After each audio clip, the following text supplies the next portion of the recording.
We nani? Ha! Yaani star kama msanii mkubwa kama huko unakula miogo. Wewe nani? Kacholi. Wewe nani? Tulia.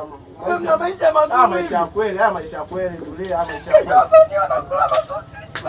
Kwa nini unajua hapo? Umeona wapi dogo? Wewe ni msanii mkubwa, nimemwona BSS. Acha utani wewe, msanii mkubwa una trend huko BSS hapo sasa hivi tu. Sikia nikwambia kitu ndio sawa. Maisha ya kweli, si ndio? Sasa tunatoa ngoma kali, video ni la maisha ya kweli nini sometimes tuna. Akumbe ndio maisha yenu, maisha yetu. Sasa maisha magumu. Afanye mapaparazi. Umtoka wapi kwanza wewe? Umtoka wapi? Mbona tulia. Baba niwaambie kitu. Wasanii kwa mna maisha magumu. Kwenye kamera mnani. Mnani kumbe. Baba ngoja nikuongezee miogo. Unanyenyekea Kama sawa.